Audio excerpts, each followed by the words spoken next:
Have you ever wondered what happened with the Muslim majority of Spain? Hello, guys. Welcome back to another exciting episode of Epic Halo, the channel that dives deep into the rich religious history of the Halo universe. I'm your host Stacy, and today, we have an epic tale to tell. In this episode, we'll be exploring the captivating story of the Muslims' entry into the Iberian Peninsula and their eventual conquest of Spain, which led to the formation of Al-Andalus. The details of the Muslims' entry into the Iberian Peninsula and the reasons behind it remain uncertain due to a lack of reliable contemporary sources. However, combining potentially authentic contemporary sources with later accounts provides some insight into the events. It began with the Muslim conquest of the Maghreb and the ongoing civil war among the Visigoths in Hispania. During the early 8th century, a civil war erupted among the Visigoths in Hispania, although the exact causes are unclear. Here I want to mention that even in current-era Muslims' population is increasing in non-Muslim countries. If you wish to see which countries, you will find video in I-button and description. Let's continue with the Visigoth elites. The Visigoth elites had been in decline for some time, and after the death of their king, Witiza, the situation escalated rapidly. There was no clear successor with majority support, but two contenders emerged, Roderick and Attila II. The historical sources differ on who was the king or if there was a single king during the Muslims' entry into Spain. However, it is generally believed that there was a division of power based on numismatic evidence. In this scenario, Attila would have ruled over the Ebro Basin and Septimania, while Roderick governed the rest. Roderick played a significant role in the events that followed. In 711, as the Visigoth kingdom of Hispania was struggling, the North African Umayyad governor Tariq ibn Ziyad led thousands of Muslim warriors into southern Spain. King Roderick led his own forces against the invaders, and they clashed at the Battle of Guadalete. Unfortunately, there is a lack of contemporary sources providing a comprehensive account of the invasion. However, it is known that the Battle of Guadalete was decisive, leading to the death of the Visigoth king. The exact circumstances of his death are unclear, but it is speculated that a portion of the Visigoth army refused to support the alleged usurper king, either withdrawing or pulling back enough to allow the Muslim attackers to surround the fighting Visigoth troops. Roderick was slain in the final phase of the battle. With Roderick's defeat, the path was open for Tariq and his forces to advance further. The remaining Visigoths were divided and in conflict with each other, while the Muslims received reinforcements under the command of Musa ibn Nusair.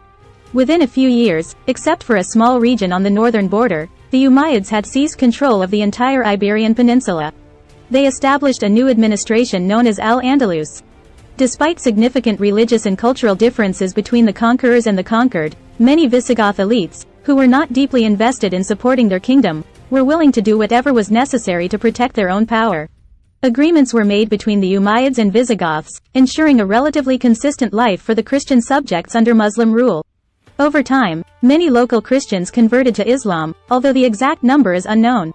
Spain remained under Muslim rule for centuries, gradually becoming more Islamic from the Umayyad Caliphate to the Emirate of Granada. However, this Muslim rule was temporary, as Spain would eventually become synonymous with Christianity once again. The Christian inhabitants of the region began a gradual process of reconquering the Iberian Peninsula, known as the Reconquista, starting in the 8th to 9th century. The Kingdom of Aragon was established in the east, followed by the Kingdom of Castile in the central region, which would eventually be bordered by the Christian Kingdom of Portugal. The Muslim conquerors were left with a relatively small portion of Iberian lands, and internal strife weakened their hold. In 1469, Ferdinand of Aragon and Isabella of Castile were married, and they aimed to unite the Spanish lands under Christian rule.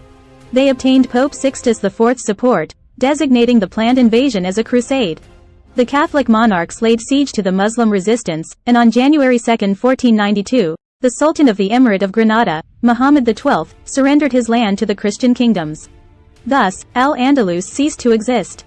However, the Islamic faith persisted in Iberia for some time. At its peak, Islamic Spain had a population of over 5 million Muslims.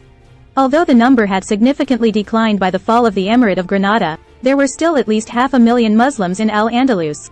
Initially, the Christian reconquerors pretended to tolerate both the Muslim and Jewish populations in Iberia. Well, before moving ahead, let me tell you about UK, where Muslims are rising and Churchians are declining. If you want to learn about it, you will find video in I-button and description. Let's move to the Treaty of Granada. The Treaty of Granada guaranteed fair treatment and tolerance for the Muslims, while the Jewish citizens were given the option to convert to Christianity or leave the peninsula within 3 years. However, the Spanish crown did not uphold these agreements. In March of 1492, Ferdinand and Isabella issued the Alhambra decree, ordering the expulsion of all practicing Jews from their territories. Those who wished to remain in Spain were required to convert to Catholicism, leading many Jews to reluctantly convert. There was also pressure for the remaining Muslims, encouraged by influential archbishops, to convert to Catholicism. By 1499, the forced conversion effort sparked a rebellion among the Muslims, resulting in the complete reversal of religious tolerance. The Catholic monarchs gave the Muslims the same ultimatum they had given to the Jews, leading to a significant reduction in the Moor population throughout the Spanish lands. In the early 17th century, King Philip III of Spain issued a decree aimed at expelling all descendants of the former Muslim population, including those who had converted to Catholicism. By this point, the Arabic language had been outlawed, and Arabic books were burned. The reasons for these acts were likely a combination of fear of continued rebellions and a desire for religious unity. Being Muslim in Spain became virtually impossible. It is believed that indigenous Islam in Spain formally came to an end by 1727 after a final crackdown on those who remained. During this time, the Muslim world of North Africa and the Ottoman Empire became safe havens for Muslims and Iberian Jews.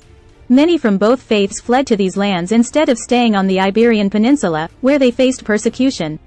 The Catholic monarchs and their descendants showed no tolerance for religious dissension, disregarding the agreements made in the Treaty of Granada. As a result, the populations of both Jews and Muslims in Spain dramatically decreased. With the nearby North African and Ottoman lands welcoming the expelled Muslims and their descendants, there was little reason for any religious minority to remain under Spanish rule.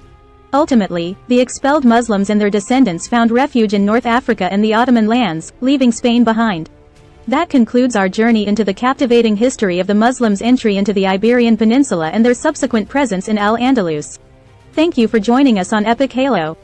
Don't forget to like, subscribe, and hit that notification bell to stay updated with our latest videos. Until next time, Spartans, stay epic.